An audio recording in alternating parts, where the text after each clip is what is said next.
Hello everyone, welcome to study point. कक्षा 10 के इस वीडियो में हम चैप्टर नंबर 17 शुरू करने जा रहे हैं, जिसका नाम है केंद्रीय प्रवृत्ति के माप। केंद्रीय प्रवृत्ति के माप, ये जो चैप्टर है बहुत ही ज़्यादा इम्पोर्टेंट है, क्योंकि इस चैप्टर में से एक बड़ा क्वेश्चन आपको हमेशा एग्जाम में देखने को मिलता है। तो चलिए फिर इस चैप्टर को शुरू करते हैं। पहले बात करते हैं कुछ बेसिक चीज़ों की। तो देखिए, केंद्रीय प्रवृत्ति के जो माप हैं और इसमें माध्यों के जो प्रकार हैं, वो यहाँ पर दो प्रकारों से या दो भागों में विभाजित किए हुए हैं। पहला है गणितीय माध्य और दूसरा है स्थिति संबंधी माध्य। गणितीय माध्य में तीन विधियां हैं। समांतर माध्य, जिसको हम नॉर्मली औसत भी बोलते हैं और माध्य भी कहते हैं। ठीक है, केवल माध्य कहेंगे या समांतर माध्य कहेंगे या औसत कहेंगे, तीनों एक ही बात है। दूसरी विधि है गुणोत्तर माध्य और तीसरी विधि है हरात्मक माध्य। तो ये जो दो विधियां हैं, ये माध्यमिक स्तर पर नहीं है, यानी कि हमारे 10वीं के कोर्स में नहीं है। हमको केवल कौन सी विधि पढ़नी है? समांतर माध्य की। और बात करते हैं जब स्थिति संबंधी माध्य की, तो यहाँ पर हमको एक विधि तो है माध्यक और दूसरा है बहुलक। ये तीन चीजें हमको इस चैप्टर में करनी है: माध्य, माध्यक और बहुलक।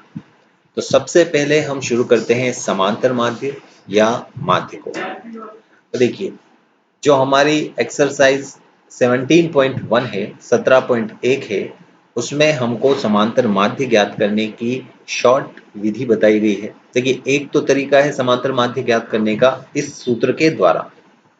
जब हमको कम संख्या में आंकड़े दिए हों, तब इस सूत्र के प्रयोग से हम डायरेक्टली माध्य ज्ञात कर सकते हैं। सूत्र क्या है? आंकड़ों का योग बटा आंकड़ों की संख्या।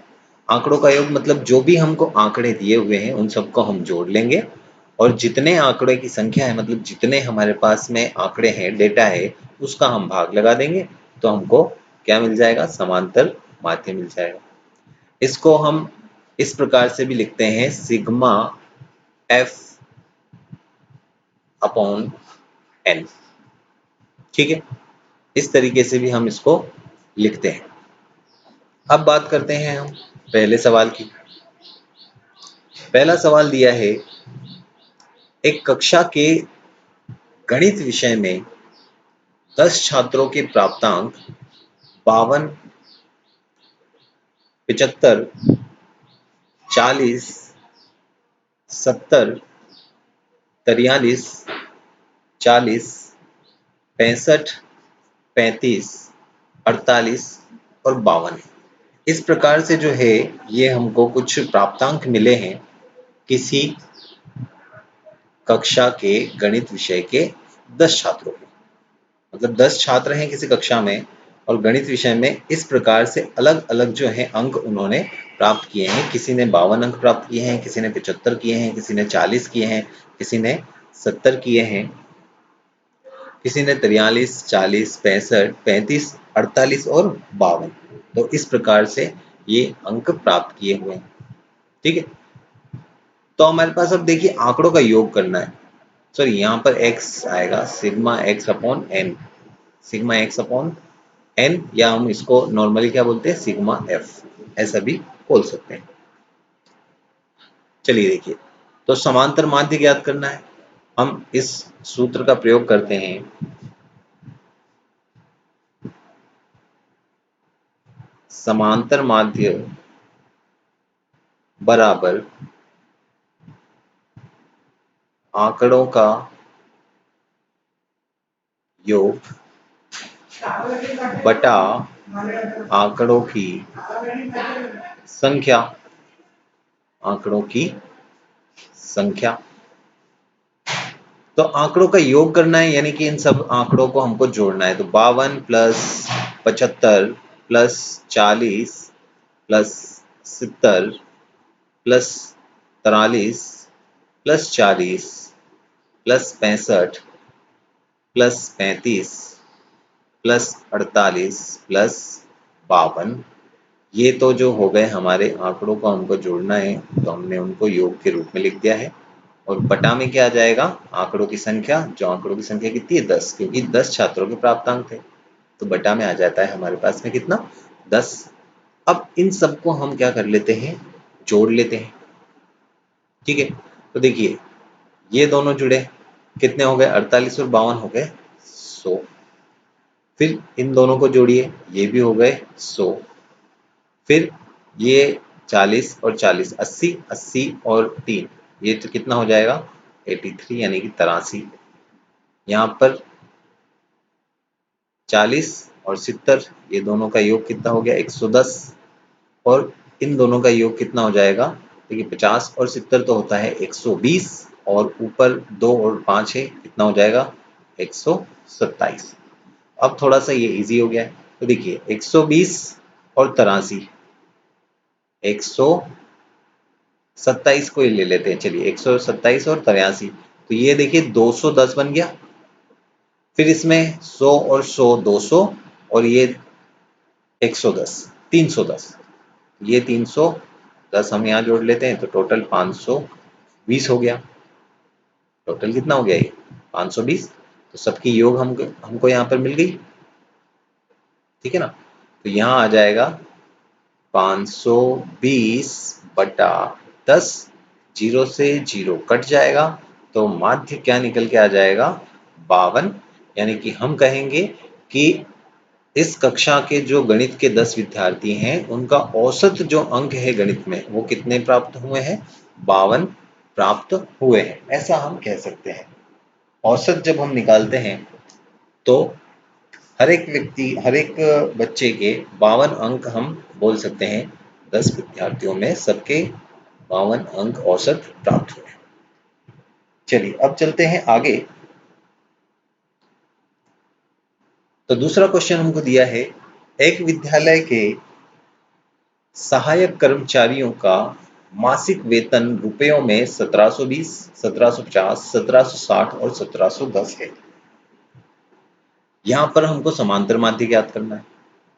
तो देखिए कितने कर्मचारी हैं, 1 2 3 और 4। इन 4 कर्मचारियों का अलग अलग वेतन है, औसत वेतन हमको ज्ञात करना है। औसत वेतन क्या होगा, देखिए किस प्रकार से निकालते हैं। सूत्र हमारा रहेगा समांतर माध्य बराबर आंकड़ों का योग बटा आंकड़ों की संख्या। ये फॉर्मूला आपको हर क्वेश्चन को सॉल्व करते समय लिखना है। तो आंकड़े हमारे पास में कितने हैं, 4, 1720 है, इसके बाद 1750 है, फिर 1760 है, और फिर लास्ट में है 1710। और आंकड़ों की संख्या है 4, क्योंकि देखिए 1 2 3 और 4 आंकड़े हैं हमारे पास। अब देखें हम इनको जोड़ते हैं, तो देखिए 1700 तो सब में कॉमन है, तो 17 का पहाड़ा अगर हम 4 बार बोले तो 17 चौक कितना होता है 68, यानी कि 6800 तो ये हो गया। अब ऊपर जो जो भी है उसको गिन लेते हैं, देखिए 20 और 50 कितना हो गया 70, 70 और ये 60 और 10 70, 70 और 70 कितना हो जाता है 140। तो इस प्रकार से ये हम टोटल कर लेते हैं 6940, 6940 रुपए ये टोटल हमको वेतन चारों कर्मचारियों का मिल गया। बटा में है 4, जब हम इसमें भाग लगाते हैं 4 से, तो देखिए 4 से भाग लगाएंगे इसको, तो पहले तो 6 कटेगा कितनी बार,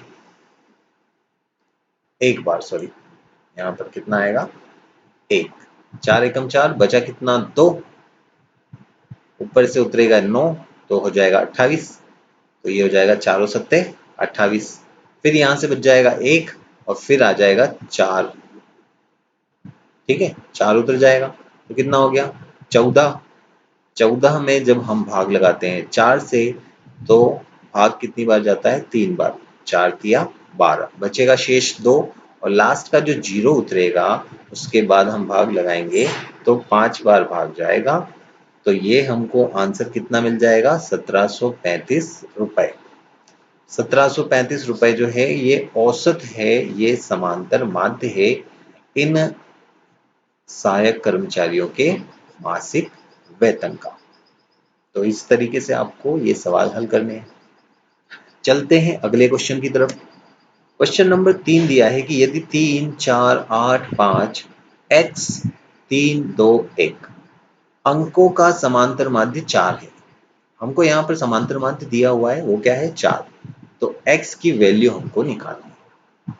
कितने हैं आंकड़े हमारे पास? 1, 2, 3, 4, 5, 6, 7 और 8। 8 हमारे पास में टोटल आंकड़े हैं जिनका समांतर माध्य हमको 4 दे रखा है, और हमको यहाँ पर जो आंकड़ा एक ज्ञात नहीं है x, उसकी वैल्यू फाइंड करनी है। तो कैसे करते हैं? देखिए, सूत्र वही रहेगा, समांतर माध्य। समांतर माध्य, ठीक है। समांतर माध्य को x बार भी हम लिखते हैं, ये नोटेशन भी देते हैं, आप ये भी याद रख लीजिएगा। समांतर माध्य को क्या लिखते हैं हम? x बार। इसको पढ़ते हैं हम बार, ऊपर जो लगा है ना ये, इसको पढ़ते हैं हम बार, x बार बराबर। अब शॉर्ट में लिख दूं मैं, सिग्मा x अपॉन n, ऐसा भी लिख सकते हैं। ये तो हमने, देखिए ये तो पूरा सूत्र है। अगर आपको नहीं याद हो तो ये याद कर लीजिएगा, आंकड़ों का योग बटा आंकड़ों की संख्या।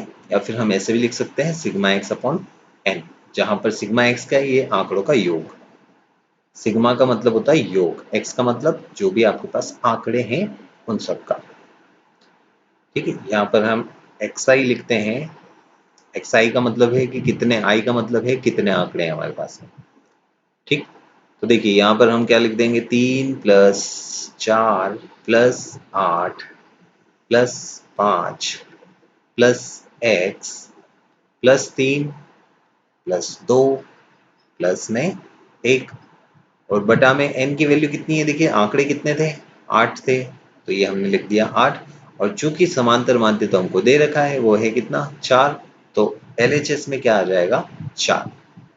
अब ये जो 8 है इसका पक्षांतरण हो जाएगा 4 की तरफ, तो ये जो है गुणा में आ जाएगा, और इधर साइड इन सबको हम जोड़ लेते हैं।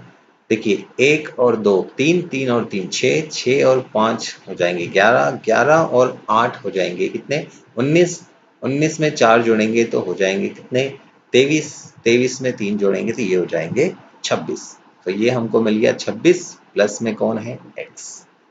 यहाँ दोनों का गुणा कर लेते हैं, तो 8 चौक कितना हो जाता है? 32, बराबर में 26 प्लस में x। जब हमको x की वैल्यू निकालनी है, मतलब कि x को अकेला करना है, यानी कि ये 26 जो है पक्षांतर होकर जाएगा 32 की तरफ और हो जाएगा माइनस में। तो x बराबर हमको क्या मिलेगा? 32 माइनस 26, और 32 में से 26 माइनस होंगे तो सीधा सा हमारा x का मान क्या मिल जाएगा? 6, और यही होगा इस सवाल का आंसर, ठीक है। तो बड़ी सिंपल से सवाल है और बहुत ही इंपॉर्टेंट ये जो चैप्टर है, तो आपको इसकी अच्छे से तैयारी करनी है। तो आज के लिए इतना ही, फिर मिलेंगे, तब तक के लिए थैंक यू।